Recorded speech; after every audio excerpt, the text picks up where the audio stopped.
प्रिय विद्यार्थियों, बिल्कुल एक नए वीडियो के साथ आपके सामने हाजिर हो चुका हूं और यह वीडियो कक्षा 9वीं के विद्यार्थियों के लिए मैं लेकर हाजिर हुआ हूं। इस वीडियो में मैं एक बहुत ही महत्वपूर्ण पाठ को लेकर आया हूं जिसका नाम है सबसे खतरनाक। यह हिंदी का एक पाठ है जिसका नाम है सबसे खतरनाक। तो आज के इस वीडियो में मैं सबसे खतरनाक पाठ के अति लघुत्तरीय प्रश्नों और बहुविकल्पीय प्रश्नों को यहाँ पर विवरण करूँगा।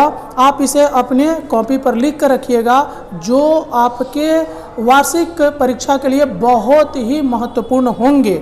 ठीक है, तो चलिए हम लोग वीडियो को शुरू करते हैं। इसके पहले आप वीडियो को एक लाइक ज़रूर कर दीजिए, इससे मेरे को काफ़ी मोटिवेशन मिलता है। चैनल को सब्सक्राइब करके रखिए ताकि जब भी मैं वीडियो अपलोड करूंगा आपको संग संग इसका नोटिफिकेशन मिल सके। चलिए शुरू करते हैं। कवि ने किन परिस्थितियों को खतरनाक नहीं माना है? तो कवि ने मेहनत की लूट, पुलिस की मार, गद्दारी, लोभ, कपट के शोर में सच्चे ईमानदार व्यक्ति की आवाज़ का दब जाना, बैठे बिठाए पकड़ा जाना, जुगनू की लौह में पढ़ना, सबको यूं ही काट लेने को खतरनाक नहीं माना है। कवि ने सबसे खतरनाक किसे माना है? तो कवि ने जड़ स्थितियों को बदलने की प्यास के मर जाने और बेहतर भविष्य के सपने के गुम हो जाने को सबसे खतरनाक स्थिति माना है। कभी मेहनत की लूट को सबसे खतरनाक क्यों नहीं मानता? अगर कोई हमारे मेहनत को लूट ले जाए तो फिर से उसे मेहनत करके पाया जा सकता है, लेकिन कभी ने मेहनत की लूट को सबसे खतरनाक नहीं माना है। चलिए और देख लीजिए। पुलिस की मार सबसे खतरनाक नहीं होती का अर्थ क्या है? तो पुलिस की 3rd डिग्री या उसकी मार हमारे सपने को मार नहीं सकती, इसीलिए कवि ने पुलिस की मार को सबसे खतरनाक नहीं माना है। कपट के शोर का तात्पर्य स्पष्ट करें। आज की भ्रष्ट व्यवस्था में गलत, छली और धोखेबाजों की आवाज़ की सबसे ऊंची है। इसकी आवाज़ में सच्चे व्यक्ति की आवाज़ घुट कर रह जाती है। कपट के शोर का तात्पर्य यही है। कवि पास की सबसे खतरनाक कविता का उद्देश्य क्या है? तो सबसे खतरनाक कविता के माध्यम से कवि ने हमें यह संदेश देना चाहता है कि बुरी से बुरी खतरनाक परिस्थितियों में भी हम अपने सपने को न मरने दें। यानी कहने का मतलब है कि यदि हमारा सपना मर गया तो समझिए सब कुछ मर गया। कवि पास के कविताओं की क्या विशेषताएं हैं? तो पास की कविताओं में विचार, भाव, संस्कृति और परंपरा का गहरा बोध मिलता है। इनकी कविताओं में वह व्यवस्था, निराशा और गुस्सा नजर आता है जो गहरे लगाव के बगैर संभव ही नहीं है।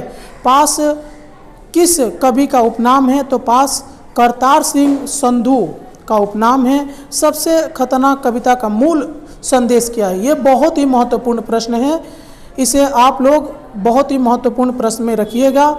सबसे खतरनाक कविता का मूल संदेश उस खौफनाक स्थिति की ओर इशारा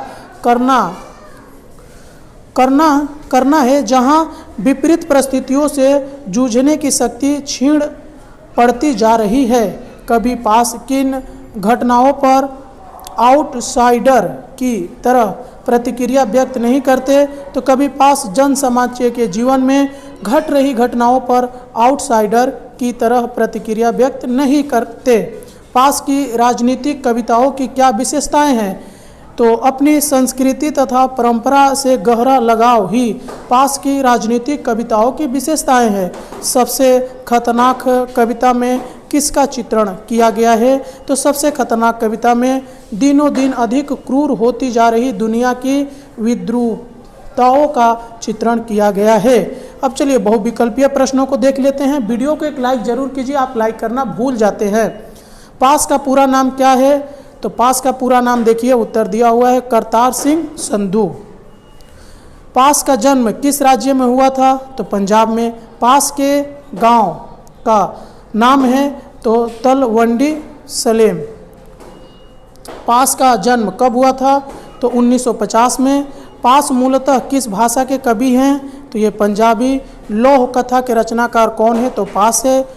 उड़दे बाजा मगर किसकी रचना है? तो पास की। साढ़े सीमिया बीच किस भाषा में रचित है? तो पंजाबी में।